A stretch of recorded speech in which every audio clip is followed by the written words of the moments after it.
This is Whitelime and Tubasteve from Deuces Cracked, and this is just going to be a no limit 200 primer where basically Tubasteve played a session and recorded it, and we're going to go through some of the interesting hands that he played and talk about strategy. And we're also going to talk about some general concepts in terms of bankroll management, game selection, picking the best seat when you have a choice of multiple seats at the table, and just general things like that. Yeah, I'd like to thank Emil for going over this video with me. Should be a lot of fun, and I got into some tricky spots in the video, so should be informative, and I guess we'll just get right into it. I guess the first thing we can talk about while we wait for an interesting hand to pop up is bankroll management. And this is something that you're probably going to get a different answer from pretty much anyone you ask in terms of how many buy-ins you need to play a particular stake.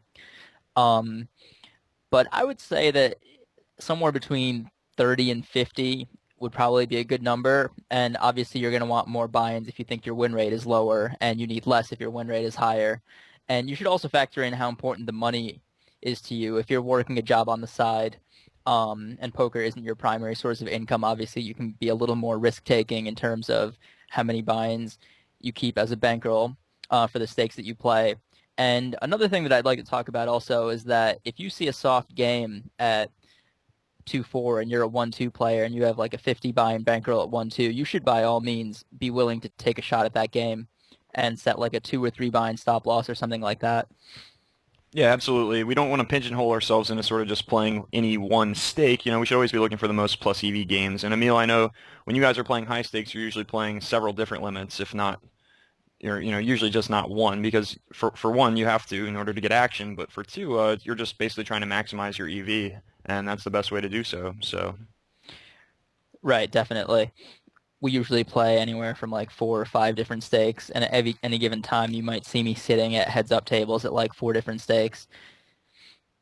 cool, cool, yeah, awesome. So looking at the first hand or so, I went ahead and three bet king queen suited against a min raiser, and so talking a little bit about sort of methods of grinding these stakes and table selection and whatnot. These are the types of players you definitely want to be looking for. Are the guys that have mid stacks with about 70 big blinds or something like that. Simply because if they were going to be playing a sort of tag strategy, 2+2 deuces crack style or what have you, they buy in for 100 big blinds almost always. And so this is a really really good tell that somebody is a fish or a recreational player. And if you don't like to call bad players fish, but apparently there's been like a movement recently. People don't like it when we call people bad in videos and stuff like that. I don't know. But anyway, um, try to be a little bit more respectful. So anyway, I went ahead and three bet him here, or her. I think a lot of people would call here, but I think that's incorrect for sure. I think that we should be basically just trying to take control of this hand now and get value and isolate this fish. So Emil, what are your thoughts? Yeah, to start off with, I definitely agree with your assessment that someone who's not sitting with 100 big blinds is very, very, very likely to just be a recreational player. It's a read that's pretty much going to hold true like 99% of the time. In terms of three betting here, I think this is definitely better than flatting for a couple of reasons. I think just a lot of good things can happen for you. One is that there's a good chance you knock out the small blind and you get it heads up with a really good hand against the recreational player. Or he just folds and you get to take down the pot pre-flop uncontested. Yeah, and that's actually something that I realized after talking a bit with Noah SD and watching some of his videos is I used to sometimes call in spots like that, especially against some tighter players where I'd be a little bit worried about folding out hands that, I dominate, yeah, hands that I dominate and whatnot. But then Noah made the point that basically if they're going to fold all those hands anyway, then the EV of three betting is usually just higher based on your fold equity, regardless of the fact that you're kind of knocking out all of the hands that you're doing well against. Would you kind of agree with that? Definitely. Yeah, that was something I really hadn't thought about too much before, but I think that it's really cool to think about. Just it was sort of a little light bulb moment for me, and I basically stopped calling nearly as much out of position with hands like King Queen and Ace Jack.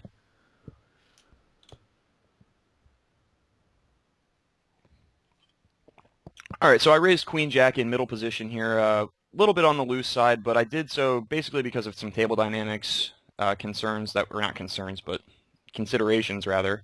Um, so behind me, nobody's really played a hand yet. I know it's only four hands, but still, if they're not going to play any hands that early so far, I might as well just get in there and see what's going on. Play a little bit loose early till I feel out the table, typically to build some image. And then looking at the players in the blinds, we don't really know much about Resser Pine except that he limp called in the previous hand I played with 6-4 suited where I isolated him and then c-bet the flop with a pair of sixes, which I think is pretty standard.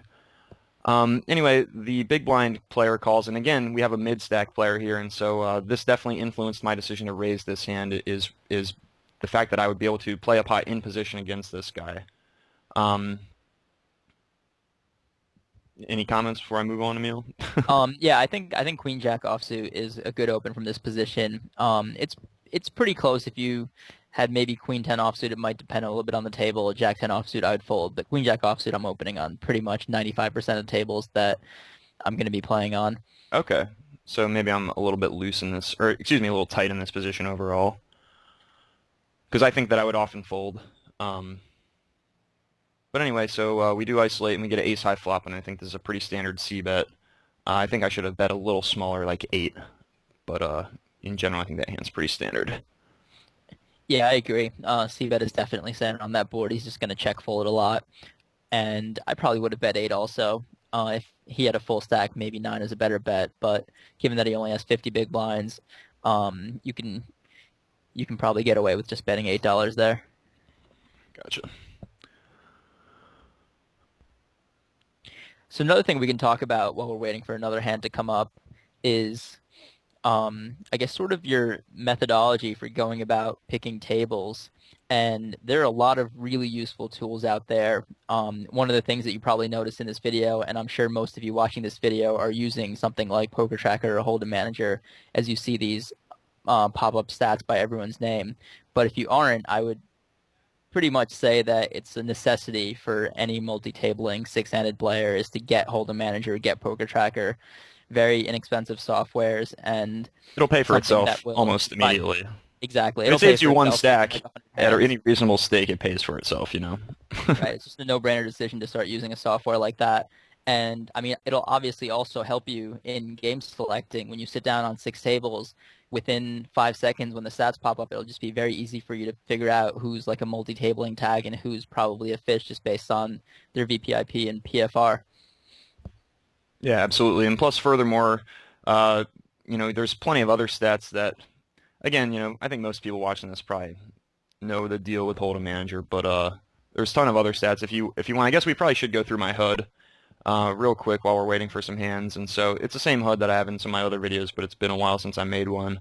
But anyway, we have across the top VPIP, PFR, and aggression frequency percentage, which I think is a much better stat than aggression factor, and I'm not really going to get into that right now, but basically I think it's much easier to compare between players to use the aggression frequency percent. And then you can see on the side here we have 3-bet, fold to 3-bet, continuation bet percent, fold to continuation bet percent. So basically just kind of have these in order of what stats I think are going to be most important. And the stats that I think I'm going to use the most often are kind of at the top here. So, 3-betting and fold to 3-bet, pre-flop stuff comes up all the time. It's the most played street. And then the flop is next. So I've got the c-bet and fold to c-bet. I don't have barrel stats up here because I think that you usually need a really large sample size, but I do look at them from the pop-up when I think I have enough of a sample for it to be useful. And then we have attempt to steal, so I have some idea how light people are raising in position when folded to them. Fold to steal so that I know how light I can raise from the button or the cutoff and, expect to get folds or what have you. And then the bottom two would be went to showdown to kind of get some idea how light somebody is calling down post flop, and then check raise flop because some guys, the main reason I have check raise flop up there is because some guys will just always play draws really passively, and it's really easy to tell who's playing draws passively on the flop because they never check raise. And so I don't really put a whole lot of faith into that stat except just to kind of not balance, but weigh my decisions if it's close. All right, so anyway, enough of that. The hand on the right-hand table here, I open the button with king deuce suited, which I think is pretty standard until I have some reason to believe these guys are 3-betting light or what have you. And I open to 5, which is something that I like to do in position, especially if I have players that I think are likely to 3-bet a lot. In 1-2 games, people are 3-betting pretty light these days and pretty regularly. When you get 3-bet, it's easier to defend. I mean, I don't really like using the word defend, but it's easier to call in position correctly without making a mistake. And plus, you just lose less the times that you have to fold, and makes your steals a little bit cheaper too. So there's a bunch of really good reasons for doing so. Um, so here I flop top pair, and I think it's a pretty no-brainer value bet. Right, I definitely agree with the open raise size and also the fact that we should be c-betting this board. When it folds to you on the button, opening for less than your normal amount is definitely usually going to be a better play just because sometimes the blinds aren't going to adjust and you get a better price on your steal, and they're also going to be three-betting you a lot, especially if you're opening a wide range there. Right. So I like to check this flop back, or turn, excuse me. Basically, when the nine of hearts comes, I really don't beat much of anything. You know, if he had two hearts, he obviously has a flush. If he had Jack 10, which is the only other main primary draw, that got there as well.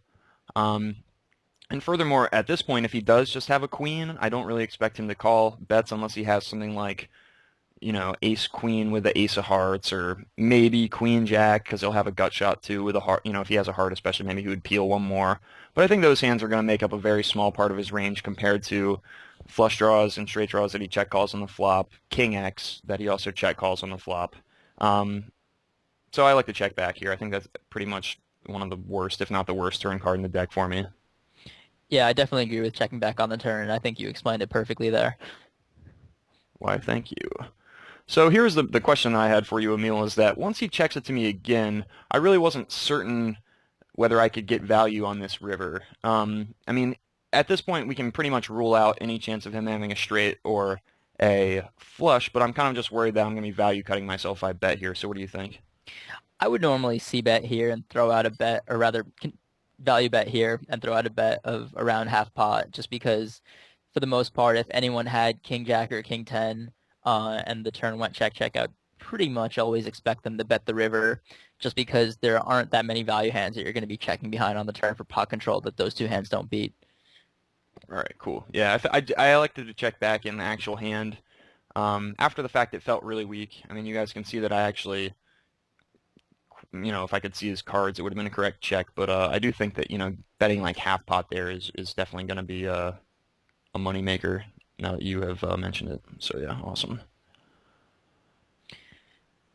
And I think that actually brings up a good topic for us to talk about while we wait for the next hand, in that one of the ways for you to move up in stakes really quickly is to not only play well, but to play well and adjust properly to your opponents. So when you see your opponent play a hand like he played that king jack, your first the first thought in your mind should be, well, did he play it properly? And if not, then how am I going to exploit him or play better against him, knowing that he played that hand in that fashion? Right, So, I mean, in absolutely. this, So you can see I took a note right here pretty much instantly. right, you definitely Pretty want to take simple note of that. hand, pretty simple hand, but I mean, it's, you know, seeing one, something I always say to my students, and sorry, I always tend to bust that kind of stuff out just from my past sort of teaching or whatever, but one showdown is it's sort of like a picture's worth a thousand words, right? One showdown is worth sort of like, it's a stupid way to directly change the analogy, but it's worth a thousand hands worth of stats or whatever, you know, because if you see the way he plays a certain hand, that tells you so much more about his game than just like what frequencies he, you know, c bets the flop with and such things like that, you know. Definitely. So, I mean, in this particular spot, knowing that he checked king jack on the river, your proper adjustment would be to check back if you had a hand like king deuce in that spot, just because your thin value bets are not going to be called with a range that you're going to be favored against a player who's not going to value bet king jack. Yeah, sure. And you know, on that same note, as far as observing our opponents and really paying attention so that we can exploit people better, if we are really focusing on sort of our game plan against each player, and to do so, we're going to really need to just be playing a few tables, which we haven't really discussed yet, but I'm sure we'll get to that.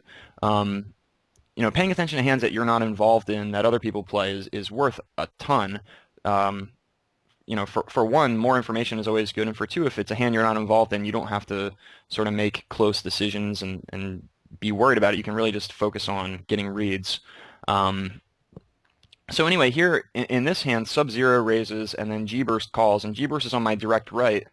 So it's important to note that if you are going to do this sort of, what I'm saying, paying attention to people that you're not involved with, it really should be sort of the guys that are on your right, because those are the guys that you're going to make the most money off since you have direct position. And as far as your table selection goes, you really ought to be trying to make sure that you're sitting to the direct left of sort of the worst players at the table. I would say either the worst players at the table or really the best players at the table because you can take the most off the worst players and lose the least to the best players. Is that kind of, would you agree with that or?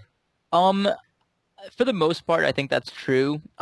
Just because a lot of the best players are going to be kind of looser than some of like the regular multi-tabling tags, and a lot of the worst players are also going to play too loose. Mhm. But I think generally you want to be to the direct left of the loosest and most aggressive player on the table, just because that's going to be the player where there's going to be the biggest difference in advantage that either of you is going to have over the other, if your seats are changed. Right. Okay. So anyway, since this guy is on my right, I decided to try to pay as much attention to him as possible, and so we see in this hand actually, you can't see the bottom of the hold manager, read player uh, window here, but G-Burst actually checked this flop and called with ace king, and then he check called the turn again with ace king, and then I believe the river just went check check, although I'm not positive. But either way, it doesn't really matter for the purposes of the analysis because we can basically see that if he's willing to just check call down after flopping a straight on a monotone flop, then just about any time he does put in a bet or a raise over the top of somebody else who's already taken the lead, he's definitely going to have a really, really strong hand. And so I can save myself a good bit of money against this guy if I have something like, I don't know, like bottom two pair on this flop and he check raises me on the turn or something like that. I can save a good bit of money against a player like this because I know he's never doing it with a worse hand. Definitely. When you see someone play a hand like this where they basically just check call the turn and check call the river in a spot where it's a virtual guarantee that they're never beat, you can make a lot of good folds against them on the river just because the player is just incredibly passive. And at the same time, you're probably not going to value bet as thinly against them because they're going to show up with almost near nut hands in spots where they're just going to check call. Yeah, I would say that it's important to note, in a 1-2 game, I think there are going to be a lot of people that just undervalue hands in general. So I think that if I see somebody play a hand really passively like that, I'm not going to like automatically stop thin value betting them just because I think that they undervalue all hands, you know what I mean? Like, so I think that oftentimes they're still going to have a much larger range of hands that you beat. So I think it's worth pointing out that a lot of time if you do try to go for some thin value and you get looked up, um, if you really are trying to be objective about your opponent's range and how they would play certain hands, try to use some logic to figure out whether it was actually a good value bet or not, and whether or not you can continue value betting in that spot in the future. Because I think a lot of people, will just play super passively with really strong hands, as well as really, really bad hands. And so we definitely just want to make sure that we're not, getting too passive. Definitely. And that's also a good thing that you mentioned. That's probably going to be something that you're going to notice is going to be different as you move up in stakes, is that at these stakes, people are probably not going to push hands for thin value as much as you're going to see at higher stakes. They're sort of going to take more passive lines because they don't really understand how valuable and how likely their hand is to be the best hand.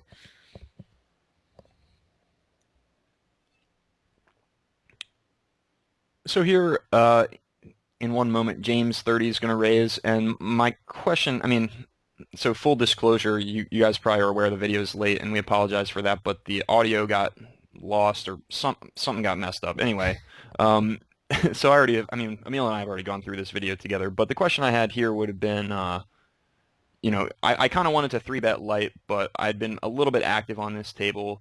But we can see here the guy's a 1914. His fold to 3-bet is 83%. So I think this is really like the perfect player to start 3-betting light. Um, Now that 83% is only it's a fairly small sample. It's, I believe, 7 out of 8. But still, 7 out of 8, that's, I mean, if he's been 3-bet 8 times and he's folded to 7 of them, he's just not adjusting. I would expect, even if he will continue with a decently wide range of hands, 7 out of 8 is enough that I'm pretty confident he's not going to adjust well. So anyway, that's kind of a roundabout explanation, but basically I think that this guy's almost never going to start playing back by 4-betting me or, calling lighter to shove flops. if anything, I think he's going to start calling later and just playing fit or fold, which I can exploit just as easily as I can the fact that he, folds to a lot of three bets as well.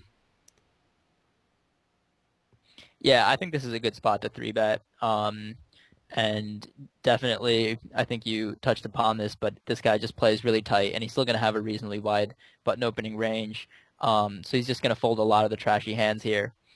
And another advantage that you have against a player like this is when you three bet him, and he does call, you're going to be able to play pretty well because you're going to know that he's going to have a pretty tight range, and you're going to have a good idea of how his range is going to interact with a lot of different flops. So you're going to be able to steal the pot on good flops for you, and you're going to be able to make good folds when the flop is likely to have hit his range. Yeah.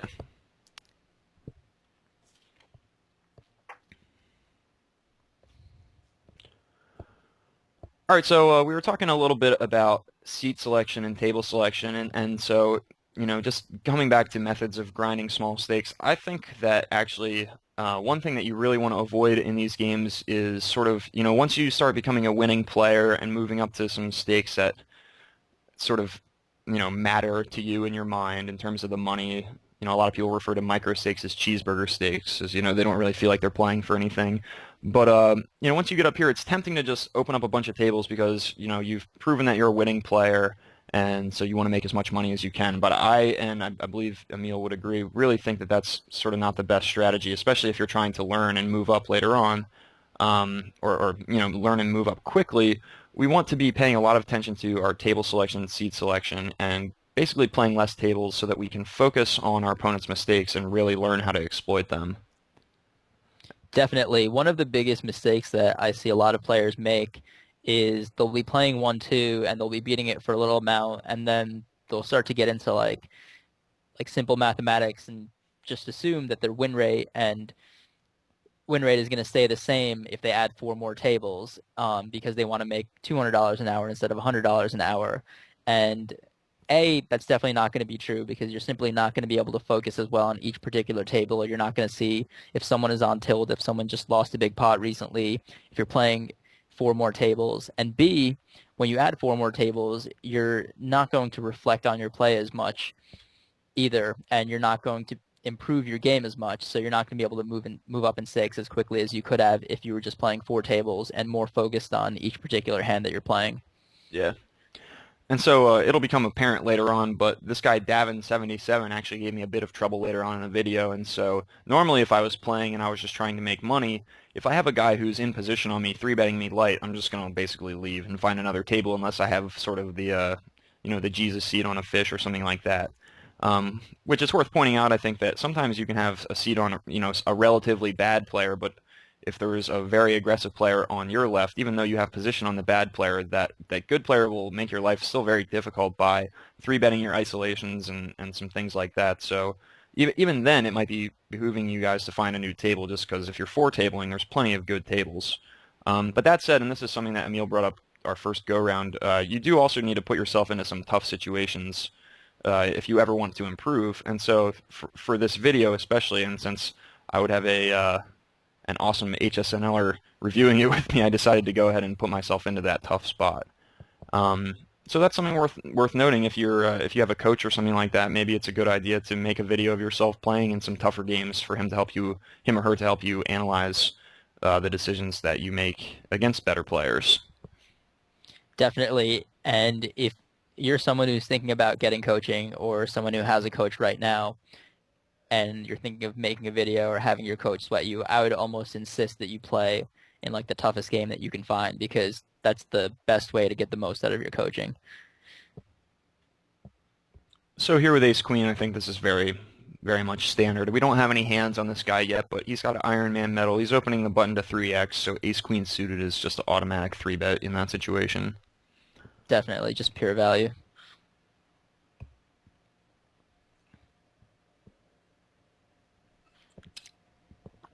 What do you think sort of the worst, like, Ace X suited might be that you would re-raise there? Are you going to raise, like, Ace 10 suited there, even without a lot of hands against him?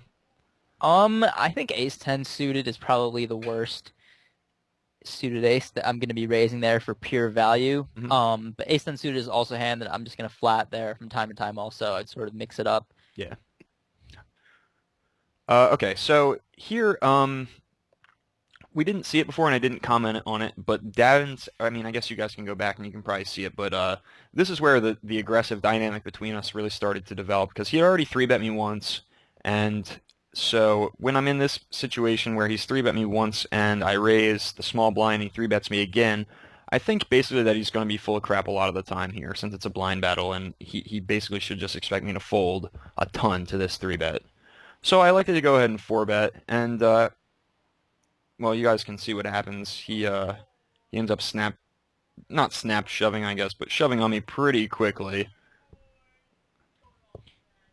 Right. I And mean, four bet bluffing is sort of a feel thing, as long as you're not getting too out of control with how often you're doing it. If you have a reason to believe that it's just a particular spot, someone's three betting you light, and you're not concerned that it's the type of player that might five bet shove on you light, then it's just a good spot to go ahead and do it. But one thing I would definitely comment on in this specific spot is I would definitely have four bet to much less than 58. I probably would have made it like 50 or 52. Generally, I don't like to put in more than like 25, 26% of my stack on a four bet bluff, just because you don't have to. You're just getting a better price, and you can do the same thing with your premium hands. right. All right, yeah, so he ships on me, and I have to fold, of course. One thing worth pointing out here, I think that if I did have, so the first time he 3-bet me, I had 8-9 offsuit, and it was cutoff versus button, and that's just a really, really easy fold. Way, way too weak of a hand to defend with, and my only other option in the last hand would have also been a 4-bet or fold, but this early when he 3-bets me, I'm just folding. But here, I had a king in my hand, which definitely influenced my decision because I have blockers that take away his combinations of kings, ace, king, king, queen, even, so so that definitely influenced my decision. Yeah. So anyhow, you know, Definitely, that's something that you want to be thinking about is when you have an ace or a king in your hand. It's a little bit better of a spot to four bet bluff someone because it reduces the combos of like ace king, pocket aces, pocket kings, ace queen, etc. that your opponent can now have.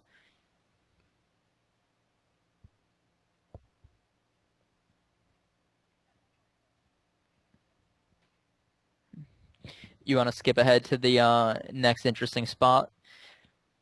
yeah, sure. So I overcall here with 7-8 suited, facing an under the gun raise and a button call. This spot's not super interesting, but it is worth noting again as far as Uh, basically just making sure we're really paying attention because if we look at this guy, so far 22 hands, he's a 27-23. Aggression frequency is, relatively low. He hasn't 3-bet yet. He's folded to all his C-bets and he's folded all his steals. So he seems like a relatively normal player. But, if we actually see what happens in this hand, he shows up with something rather surprising and it's pretty atrocious. But anyway, when this guy raises, I mean, I'm obviously just going to fold 7-8 whether this guy raises or not because all I have is a gut shot and there's the flush draw and so my outs aren't even clean. But here, when James 30 raises, he almost always has a pretty big hand. Um, Either, Right. set two pair or combo draw. And so Fish Coran just ships it over the top and oh, there we go. He ends up showing up with 2-5 suited. And so again, it's just sort of a spot where if you're paying attention to showdowns and hands that you're not involved in, you'll realize that even though this guy's a 27-23 and he looks pretty reasonable, he's playing like just like a monkey, huge fish, and he's probably on tilt or something like that. So Definitely. I mean, that's just a pretty no-brainer fold once X James 30 puts in that big of a raise because you have no fold equity and you probably need like 45 or 46% equity against his range given the price that the pot is giving you. And you have nowhere near that. You probably have something like 28% just because once in a while he's going to have a bigger flush draw. yeah, And in this case, he had a pair bigger than both of your cards and a flush draw. You're pretty much a strong yeah. dead. Well, even with just the bare flush draw, you're at best a 2-1 underdog on two streets. So if he ever has you beat, or dominated with a higher flush draw, you're just totally screwed there. Right, yeah. I mean, if he ever has you beat, but if he ever has you sort of dominated in that sense. All right, so let's speed it up a bit. See if we can get a few more hands in. So here with pocket sevens, we go ahead and raise and get two callers here in a second.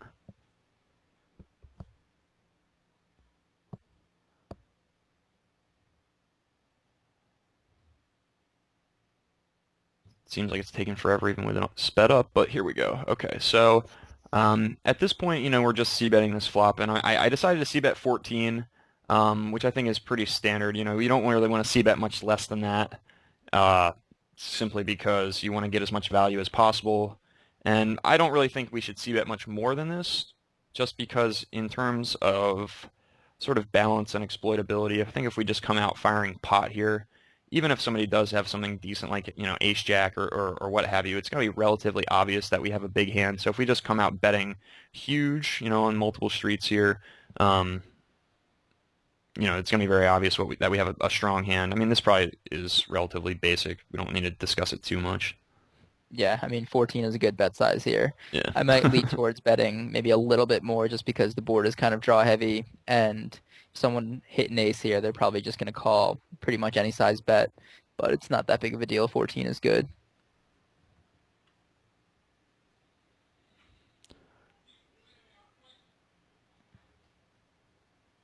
And so he checks to me, and of course we're just basically gonna bet big, try to get as much money in as we can, and unfortunately he folds.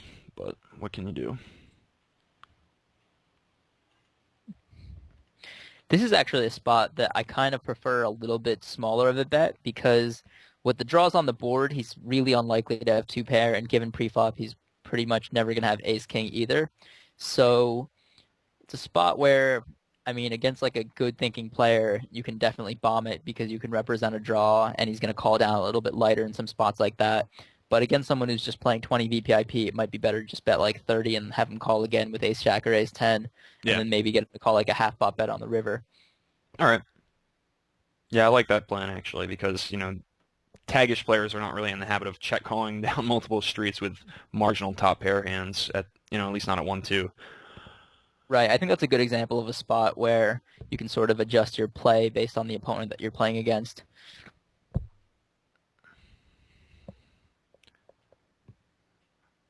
So ace king suited facing relatively loose player raise and, Davin, who's the guy that played, or I suspected of playing back at me a bit early on.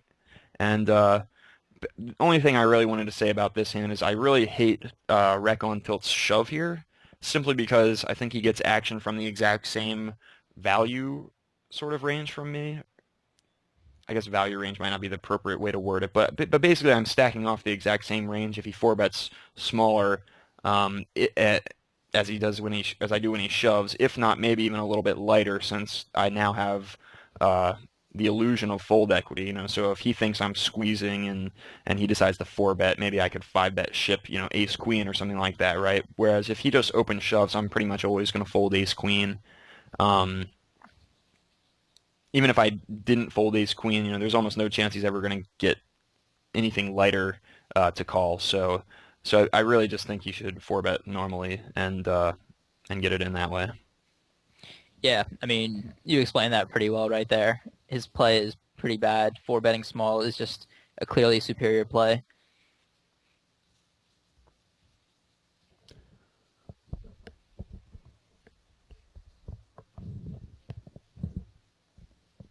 Definitely, I think shows that he's not really observant of what's going on, simply because I have been three betting a decent amount, So if he's gonna try to adjust to that, shoving is completely the opposite of what he should do. Right. All right, so it looks like we probably have time for one more hand if you want to fast forward to like the next interesting hand that you remember playing. All right, yeah. So here with ace king suited, we just have a really relatively standard four bet. Uh, Again, I three bet, or excuse me, I four bet a little bit too big here. Should have gone basically 50-52. Definitely agree with that. So let's see what else we got. Okay, so King Queen, I elected to flat here facing an under the gun raise, five-handed. King Queen suited is definitely a very strong hand. It plays really well post flop, so um, I think that we could either three bet this or call with it. But I elected to three bet since I don't have, or excuse me, I elected to call since I don't have a ton of information. Um, and then on this flop, when he c-bets, basically when there's no sort of dynamic whatsoever, and plus given his position, his range should be relatively tight. There's really no reason to do anything but call here. We're obviously not folding, and raising is really just kind of going to value cut us, I believe, against better hands. So Yeah, I definitely agree with that. Pre-flop, you definitely want to just mix it up in this spot. Three betting is definitely fine. Flatting is fine too. And on the flop, I think flatting is pretty standard against most players here. So on the turn, he checks to me, and so I didn't want to check behind because, I don't want a fourth diamond to come off, and I thought that I could get value from some worse hands. Plus, if he did have a real strong hand, I think that he would probably bet fold here. Like if he had aces, I think that he would go ahead and bet again rather than check.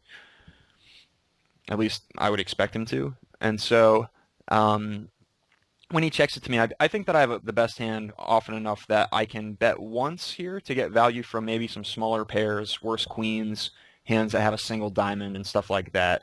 And so I bet 26, which is really just a little over half pot. And so I think I should have bet a little bit bigger. But at the same time, again, when this guy is raising under the gun, I think it is somewhat thin, and I don't really think that he even necessarily has a hand like Queen Jack in his range that often, or Queen 10. Definitely not really much of anything worse than Queen 10. So that's kind of why I made a smaller bet here on the turn. Yeah, I definitely agree with betting the turn here. You're going to get value from pocket pairs with the diamond, maybe a couple of worse queens, and you protect your hand a little bit too from like a fourth diamond coming off and possibly losing the pot to a hand that he's just going to check fold on the turn. Yeah. So at this point, Emil, what do you think about betting versus checking the river? The river is for the most part, I would check back against a lot of players.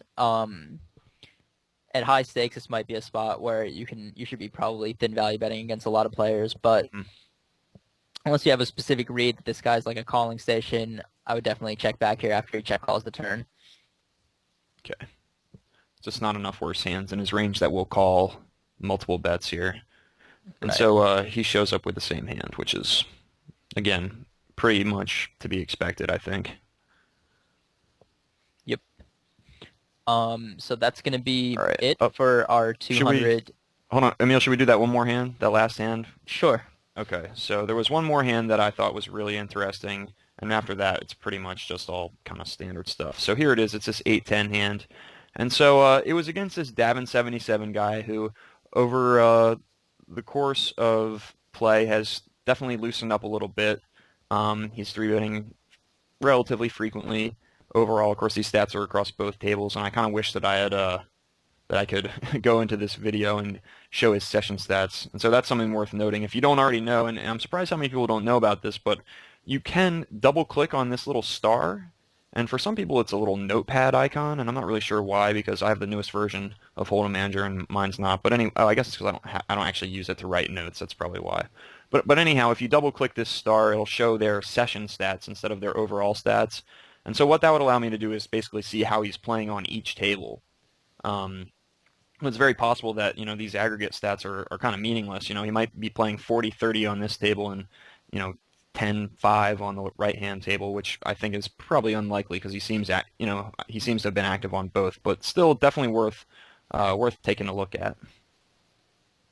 So anyway, I opened five, or excuse me, I opened 2-5 with 8-10 suited in the cutoff, very standard here, and he does call. And so when I get this flop, I'm actually so the first thing that went through my head was that I expected him to float me on this board with a very, very wide range of hands, including just sort of air, like a hand like mine, simply because he's been sort of owning me in position so far, and I see no reason why he wouldn't keep trying until like I eventually actually woke up with a hand.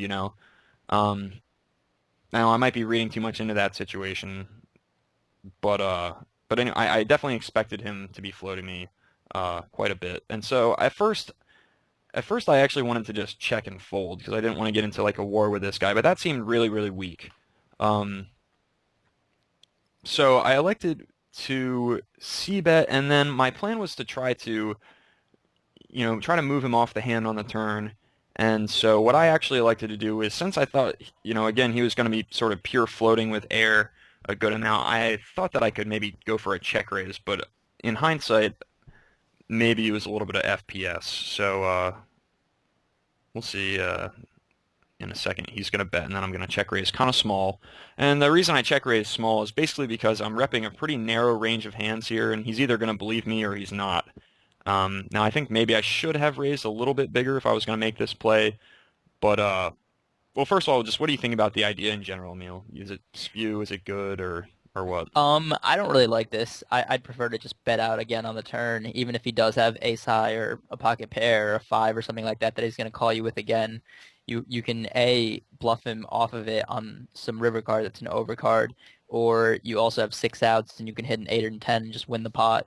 And if he has pure air that he floated you with on the flop, he might just fold it now to a second bet on the turn. Okay. So if I barrel here, I assume, betting like 22 would be fine myself. And then on the river, so which river cards are you actually going to bet? I Pretty would much probably just bet an ace, a king, or a jack. And if like a 10 or an 8 came, I'd probably bet some like small amount get to some try to get him to value, just yeah. call with his five, right? Okay. Yeah, okay, cool. Um, so anyway, my play didn't work because he was totally owning my soul, and plus we've already decided it was probably spewy anyhow. So, so when the king comes,